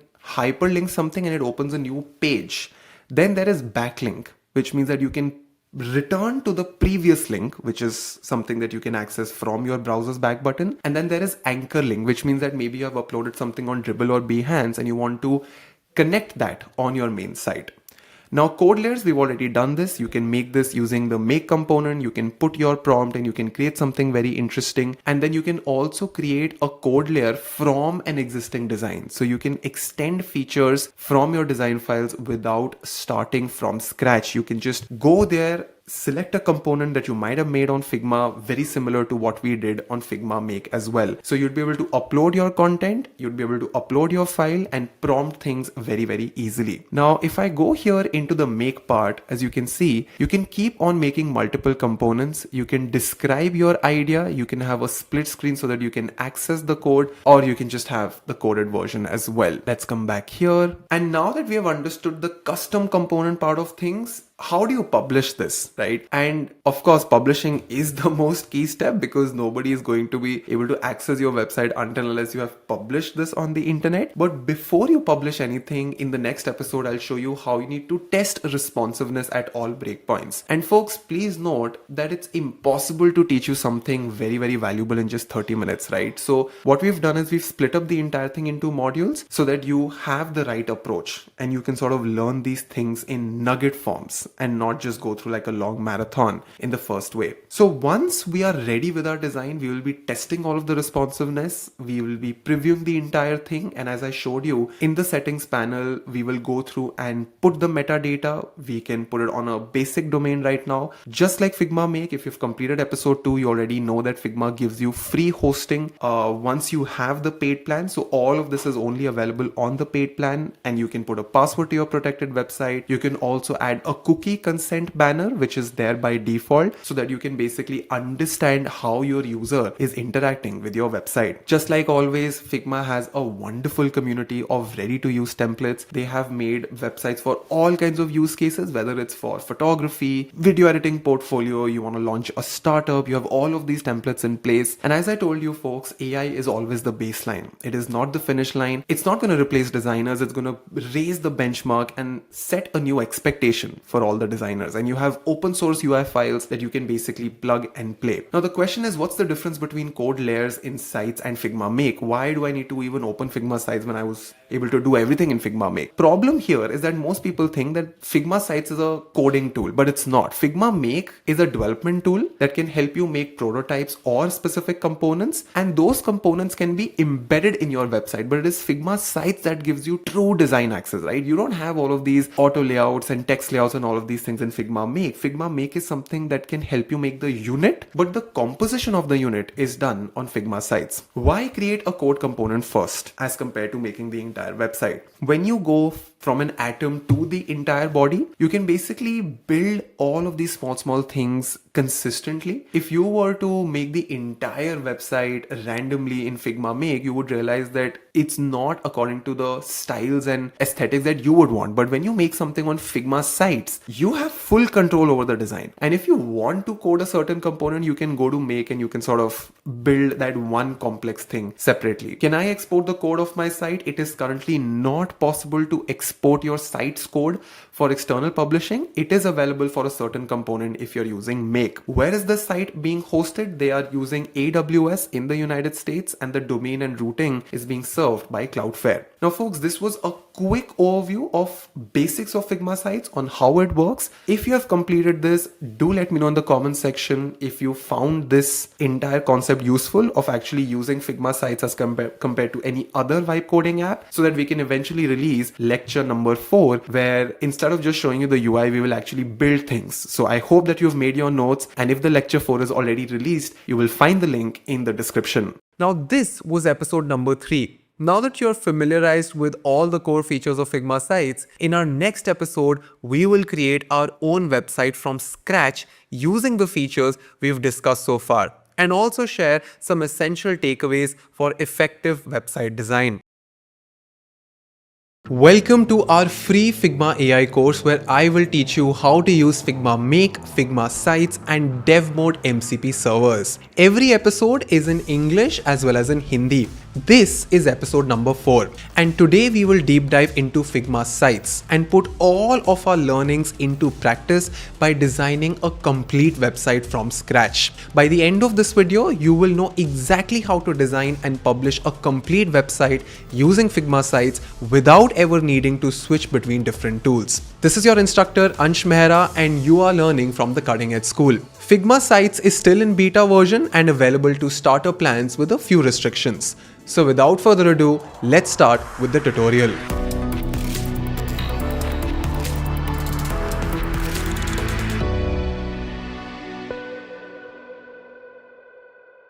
Alright, folks, so this is lecture number 4, and it's completely okay if you're coming here for the first time. In the previous session, I had explained everyone what exactly is Figma site, so I taken them through the entire tutorial. But now it is time to dive deeper. So we'll do a small recap for anybody who did not watch episode number 3, but this is how the entire syllabus looks like. Let's start with a quick revision. Now, Figma Sites is, I think, probably the coolest software that any designer could have asked for because it makes design to code extremely simple. But one recommendation that we had in our previous episode was that anytime you are trying to design something on Figma, anytime you're visualizing your websites, even if it's on Figma design, the habit of using auto layout will always help you because auto layout makes your entire site responsive to the screen size. We also understood the difference between Figma design and Figma sites, that in Figma design you were only able to make your components and all of their different states, but Figma sites was able to connect it to a proper domain. On Figma design you could upload images and videos, but here you're actually hosting the video on the internet. And in Figma sites, custom fonts installed on your computer are not available, but you can obviously access most of the Google fonts, which are more than enough. Then we understood that whenever you make a website, you have to think in blocks. It's like boxes within boxes. And when you look at yourself as a designer of blocks, it just makes life very easy. So whatever elements that you create in your website, they have to be nested within each other. There has to be a parent frame, then within the parent frame you have child components so that you can control things properly. In fact, when you name your layers properly, when you add tags properly, which are by the way available on Figma sites as well, you can actually right click and choose. For example, if I go here to my Figma sites, you can click here on the right side and you can select what kind of HTML tags are here. When you do these small things, it actually improves the way an agent would look at your website, the way SEO also looks at your website. In fact, now we're entering the age of GEO. We've already made a video on how you can sell GEO services. But the point here is that when you think in blocks, your website overall becomes better. So now let's enter module number 2. It's very simple. Before we even design something in the age of AI, as a designer, your strength is not going to be your ability to learn an AI tool because anybody can learn an AI tool. What's important is your ability to take your thoughts, take your market research and translate it into a product, into a service or into a solution that truly gets someone's attention and helps them solve their problem. So if you're making a landing page website, before you enter Figma sites, step number 1 is you have to define the intent behind what you're doing. You have to clarify who you are building this for. So if it's a personal brand website, if it is for a corporate team, if it's literally your portfolio, that has to be designed and been agreed on the first day itself. So for example, if I am making my own personal brand website or if I'm making something for the cutting edge school, what is the purpose? We're making a website to promote ourselves. What is the primary goal? I want to get leads. Who is the target audience? Corporate teams. What should be the tone and feel? I think modern and consecutive would work well for me. So the goal and the purpose has to be cleared out first because, a few years ago, everybody used to say that ideas are not valuable, only execution matters. But today in the age of AI, execution is pretty simple, but nobody has good ideas. So to get good ideas, that intent has to be cleared out first. In fact, another tip that I would give to you all is that you can have a brainstorming session with either ChatGPT or Gemini before you start creating your website so that you can map the key touch points. What is the user thinking? What would they expect to come and actually read on your website? What should the website convey or what should the website help them achieve? So you can literally go to ChatGPT or Gemini and say that I am making a landing page. Let's have a brainstorming session on the entire user journey. I want you to help me map what the user is thinking, what are they doing on the site, and what should the website convey to them. And once you have this entire thing sorted, right, only then you should design.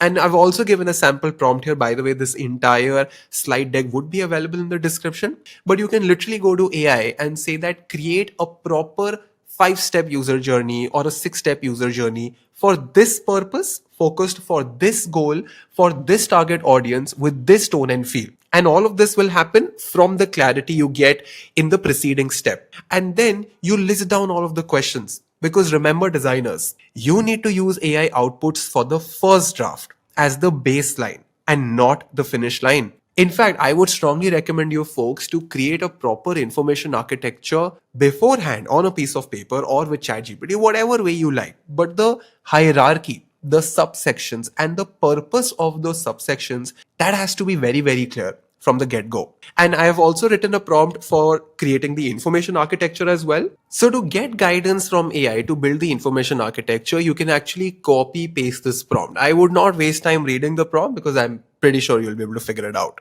Another important thing to note is that whenever you are creating something on Figma sites, instead of putting pressure on yourself to make the entire website end to end, you should probably start with the wireframe. So, for example, if I am planning to reach here, instead of doing this from the get go, it is way better to have a brainstorming session and just make a basic wireframe and then make your components one by one. This strategy is always smarter. And once the wireframe is done, then you can go ahead with the visual design guidelines. And in the previous episode, I had shown you how you can import your libraries, how you can import your styles. In fact, I'm not sure if you folks have already seen this roadmap. A lot of people think that, oh, I can come to a cutting edge school video and in just one single video, I can become a great UX designer. But to be honest, we have been teaching design step by step, piece by piece for the past 2.5 years. And there is a proper in-depth roadmap for color systems, typography, all available for free. Everything is available for free with proper case studies on how you need to look at design in general.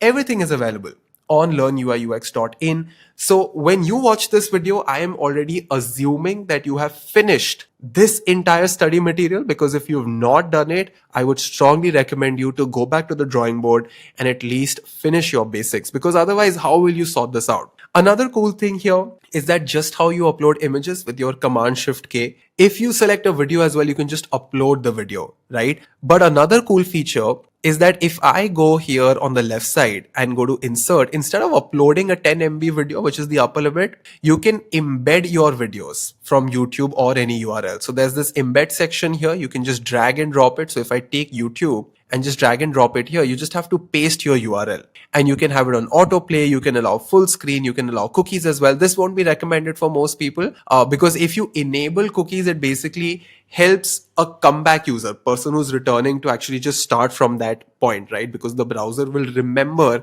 where that person had left the video. Not very useful for most landing pages because most of our videos are, pretty short. Then a good question comes in that, oh, should I upload a video? Should I embed a video? My recommendation is to embed it, because when you upload it, the file size is less than 10 MB. So, there's not much upside to it, right? If you have a shorter video, yes, maybe you can upload it, but I would always recommend you to embed it, because it will be on YouTube also. So you'll get YouTube's audience. And then of course you get the audience that comes on your landing page as well. Another important advice is that create a different text style for each breakpoint. And we had discussed this in the previous episode, but I thought that it's very, very important for just, remember how it works. But for example, if I go here, I've not added any text styles yet, right? But it's very, very important to define all of these things at a certain breakpoint. So if you click on this plus icon, you can define different text styles at every single breakpoint, which really, really helps, right? Because every single device should have its own individual design system. Another very cool feature here is that when you're making your components and when you combine your components into a variant, if you go to your variant properties and in the value, if you simply write, if I scroll here, if in the current variant, if I have a property name size, and if I go to this one and I call this desktop and if I call this mobile, check what happens. So I've taken this variant and I have put this variant here. I am currently on my desktop version, right? Now, if I click on play, if I go from desktop to mobile, nothing changes, right? It's literally the same thing. It's still a black button. But now if I go back and click on the plus icon and select mobile, check this out. It automatically knows that I have to shift from the desktop variant to the mobile variant, which is actually very, very cool. So Figma Sites has built-in intelligence, like it knows that if you name it desktop or mobile, it will fit here properly as you make the breakpoints. The next part is all about thinking about your content. Trust me when I say this, as designers, your ability to write, your ability to take complex thoughts and put them into like a structured layout will be a huge skill. In fact, big AI companies are now hiring just writers, because honestly, if you're using AI tools to write your content, you've lost the war, because it's just most probably going to be AI slop. So anytime you are writing your content, your copy, it has to align with the core messaging that your brand stands for, which means that whatever it is that you're trying to communicate, the words need to be clear and not clever. You need to optimize the design for readability. You also need to add a lot of micro copy, which means that for any image, you can have like a subtext, right? And please make sure that the buttons are highlighted and the buttons are clearly saying what they are for. These are very basic things, and I would recommend you to just have a discussion with any AI tool of your choice when you're creating that content. In fact, there's tons of examples on the Figma community that will show you how templates adapt across devices. In fact, I would recommend you to check out websites that you look forward to, websites that inspire you. When you look at other people's websites, it gives you so much of insight. It is the best way, right? Like, if I get a project for a website design, and if I have 10 days to complete it, I would spend 3 days only collecting inspiration. I think that is how it works. Now, the fun part about Figma as a designer is that they already have the most common interaction templates. It's ready to click. So if there's anything that you want to make interactive, let's just say I will go to this component right here,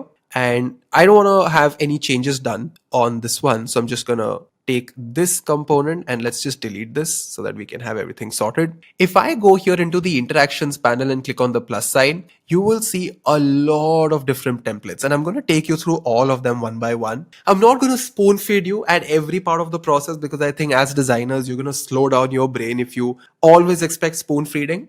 But the point here is that you can select any object, and when you make an interaction, there's two parts to it, right? One is a trigger.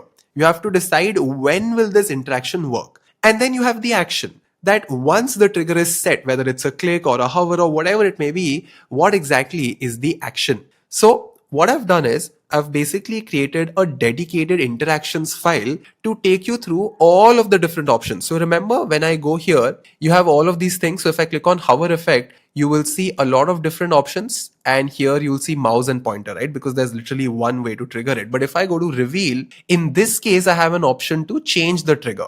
So some interactions like mouse hover is literally on hover, but if I were to go to say reveal, a reveal can have all kinds of triggers, right? So this is something that you can explore on your own. You don't need me for that. But I thought, let me first show you all the different possibilities, that what do these interactions even stand for. Scroll parallax means that as you scroll, the content and the background will scroll at different speeds. Hover effect, it's pretty common. As soon as I hover, it will pop out or it will conduct the animation. Then you have press effect. So if I click on something, only then it moves. If I have clicked it, if I'm holding the my cursor, and it then works. Then we have custom cursor. Again, if you just hover your mouse within the boundaries, it will change into a different custom cursor. Then you have scroll transform. So notice what happens. If this thing comes into the viewpoint, then it shrinks. Then you have reveal. So reveal is pretty much this way. So if I just scroll, you will see that it fades in, right? This is the most common one. This is usually the most common animation. This is marquee, where your text will continuously scroll until unless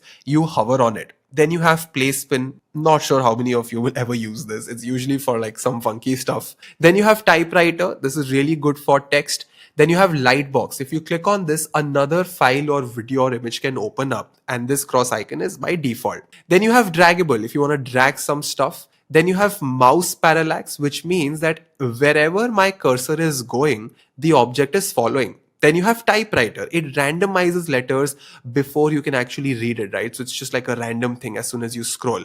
It's a pretty cool effect. And of course, you can have custom interactions with code as well. So if I click on this one, confetti icons come in, right? Because they already have Figma Make built inside of this. So whatever you design, whatever you want to create, you can just prompt and have those animations in one single place. The last one is scroll to. So if I click on this component, it will scroll to the very top. So you can lock a certain point on the web page, and the user will automatically jump to that point if they click on this. So click on this component becomes the trigger for the scroll.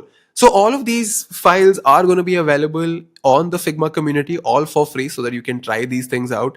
For those of you who come from a web development background, good news, they have relative, absolute, fixed, and sticky. The most common, popular CSS positioning methods, they are all available here inside of Figma. So I'll also show you what this positioning means. So I've made a dedicated file just to show you how it works. So the first one is relative positioning, which is basically auto layout, right? So if components are in auto layout, it is relative positioning because this thing's position is dependent on this thing, right? And let me just click on the play icon. So they are relative to each other.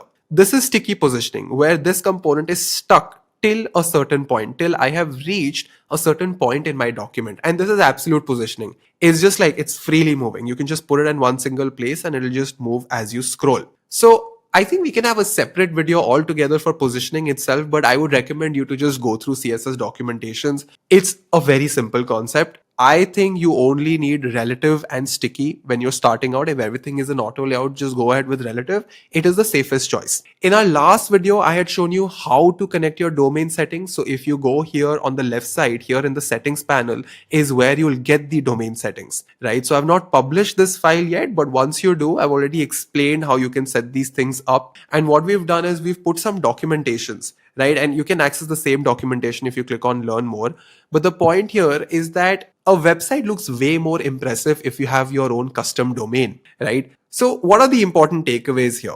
It makes no sense for all of you to put this pressure on yourself that I have to directly design and become like a no code expert. I think the core strength of a designer is clarity and not technically like the actual execution, because anybody can execute without clarity. Your experience, your ability to drive certain outcomes, your ability to understand the audience, that will be your moat moving forward. In fact, we had made a very detailed video a few months back where I had explained all of the changes that Figma is introducing and how you as designers need to evolve. Those videos are already there on the YouTube channel. But yes, I would recommend you folks to go through all of those videos and start doing hands-on projects on both Figma Make and Figma sites. I think I have stopped going too deep into every single feature because what I've also noticed is that execution as a moat is going away. And you should be smart enough to figure these things out once I have shown you a demo of where everything is, right? But you need to learn how to learn difficult things. So takeaway number 2 here is that every button, every section should help the user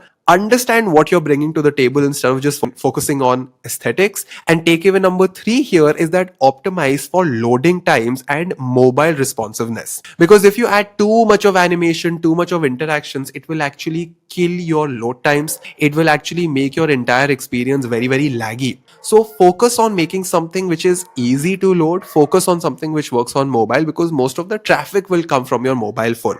Takeaway number 4 is that your visual hierarchy is going to be the biggest strength, because you need to understand where you are directing the user's eyes. If you make something very, very cluttered, people will not pay attention to it. Now, we never make a video in our Figma course without any homework, so this is what you need to do. You need to click on the link in the description, try Figma sites and design a one-page website on any topic of your choice. It could be your portfolio, it could be your company, with a hero section, about section, features and a call to action that can literally be just an email, right? And it can be a button, it can be something else as well. And in the next lecture, I'll be taking you through the dev mode, right? Using Figma MCP. It's a very, very exciting subject. Very few designers enter this subject because they feel very intimidated, but it's my job to make it simple for you so that you can learn and evolve and become eligible for much better opportunities. If you like this video, make sure that you comment below your feedback. Without your comments, without your likes, it becomes very difficult for us to sustain the YouTube channel. And I want you to write a long, good comment with your review. Don't use AI for it. Use this as a practice for your writing skills. This was just episode number 4. And now that you've learned how to design and publish a complete website using Figma sites, it is now time to take things to the next level. Because in the next episode, we will deep dive into Figma's Dev Mode MCP server, the tool that connects design and development teams for seamless code-ready implementation.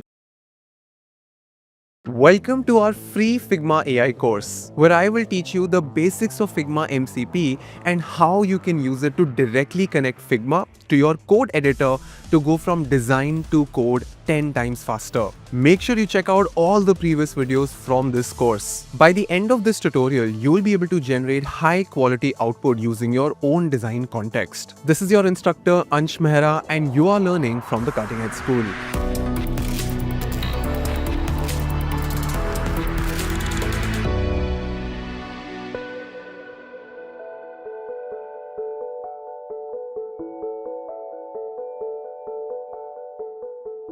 So before we get into the setup, you need to understand what MCP is. Now think of the MCP, which is your Model Context Protocol, as a universal plug, like a USB-C cable, but for AI tools. Now before USB-C, every device had a different cable and it was a complete mess. USB-C unified everything. MCP does the same for AI models like Claude or ChatGPT. It provides a standard way for these models to plug in your data, whether that's Google Drive, Slack, or in our case, Figma. Without MCP, AI is technically locked in a box. It can't see your design files unless someone builds a custom door for every single app.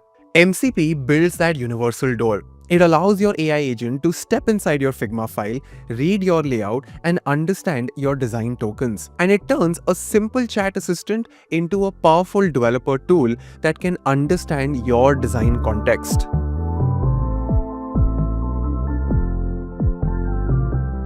Now to set this up, you have two options depending on your own preference: remote or desktop. The remote server connects directly to Figma's hosted cloud, which is a great option if you prefer using Figma in your browser. The desktop server runs locally on your machine. This setup makes the process much easier as the AI can understand your intent just by selecting a component directly within the Figma app. To enable it, you need to open Figma, toggle to dev mode and click Enable Desktop MCP Server. Since every AI tool from Claude Code to Cursor and VS Code has a slightly different connection process, I've put a link to the detailed step-by-step setup guide for each one of these tools in the description. It will show you exactly how to point your specific editor to the server so you can get connected in seconds. Now, understanding the theory of it is one thing, but seeing it in action is where the real magic happens. And to show you how this actually looks in a real-world coding environment, I would like to now invite Rohak. He's been a software engineer who has 5 years of development experience. He's going to walk you through exactly how to trigger these tools,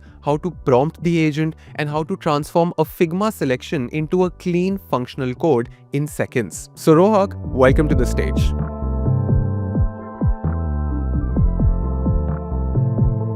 Hello everyone. My name is Ruhak and I am an instructor at the Cutting Edge School. Today I am going to show you how you can integrate Figma MCP into your coding environment for faster development. So let's get started. First, I'll show you what I have built in VS Code. So this is a sample project that I have created in my VS Code. You can see that there are pages, contact, home, pricing, and there are various styles. I'll also show you how this looks. So if I start my server by typing npm start, you can see that this is how it looks. You have a home page, you have a pricing page and a contact page. You can see that the pricing page is currently empty and we'll use Figma MCP to fill it. Now for this demo, we'll be using Claude Code and Figma MCP together. To integrate Claude Code into your coding environment or VS Code, simply download the Claude Code extension. If I go to extensions and search for Claude Code, you can see that I have a Claude Code extension for VS Code by Anthropic. I'll click on install. Now I have integrated Claude Code into my VS Code. You can see on the top right you have a Claude Code button. So now you can see that the Claude Code is in your VS Code. To get started with Claude Code, you'll have to integrate it using your authentication.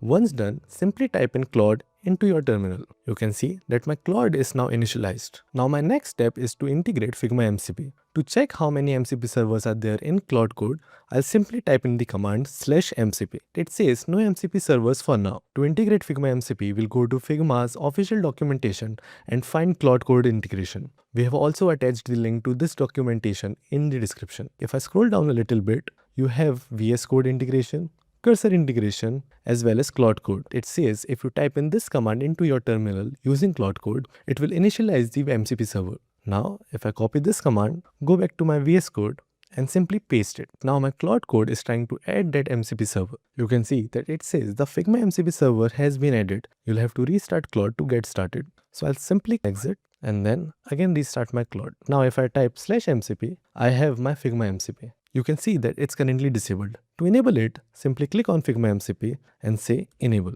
And now your Figma will be connected. But if you are doing this the first time, you'll also have to do a simple authentication using your Figma account. I'll also show you how you can do it. You'll choose Figma and say re-authenticate in my case. And it opens this authentication in your browser. You can see that Claude Code would like to access your account and be able to do the following things. I'll simply click on agree and allow access. And now it says that the authentication was successful, which means now my Claude Code can access my Figma MCP server. It says authentication was successful. Now the next part is to pick a component and perform development on it. So for that, I'll simply head over to my Figma account. So for this example, I have chosen this particular component, which is a pricing component. I found this component from the community and I found this very useful for this example. Now to get started with Figma MCP, you'll choose dev mode, which you can select from the bottom right. And on the left side, you can see there is a pricing component. We'll be integrating this pricing component only. On the right side, you can see that there is a command which says implement this design from Figma, and you have a URL. Now this URL is your components URL, which will help your AI editor or code editor to access this file. Now if you don't see this example the first time, you'll have to enable MCP by clicking on a button. Now I'll simply copy this example prompt and go back to my Claude Code. In my Claude Code, I'll simply paste this example and say implement this design from Figma in my pricing page and keep the size and the properties same. And I'll simply click on enter. Now you can see that it's now accessing my Figma file. Now if you watch closely, it's using a Figma get screenshot tool. Now Figma has created various tools for this operation, out of which the screenshot one is the main one. It goes to Figma, takes a screenshot so that your AI code editor can access it. Now we are getting all the editings done by the Claude Code. On the left side, we have our previous draft, and on the right side, we can see all the edits. Now it says, do you want me to make this edit on pricing.js? It knows what exact file is included in my pricing page. I'll click on yes, and now I have my file ready. And it says now it's adding CSS styles to match my design. You can see that the development is now completed. Let us verify this together. Now if I simply type in npm start, which starts my server, I now have my pricing cards on my website. If I go to home and go back to my pricing page, you can see that my cards are now activated. Now let's compare if these cards are similar or not. If I go back to my design, you can see that we have a similar font. Let me show you this again. We have all the same points, which are 5 social profiles, 5 scheduled posts, and much more. And then we also have same colors. Now there might be some imperfections in the final output, but you can either code it yourself or even ask Claude Code to do it for you. And along with this, you can also define all the rules that you want your coding agent to follow in a particular file. And then while developing it, you can ask Claude Code to access that file to follow all your naming conventions, coding styles, etc. You can also ask Claude Code to initialize an empty file while it's developing it. So if I say /init, you can see that it says initialize a new Claude MD file with code-based documentation. This will help you document all your coding which is being done by Claude Code. So this is how you integrate Figma MCP into your coding environment. Now over to Vanch.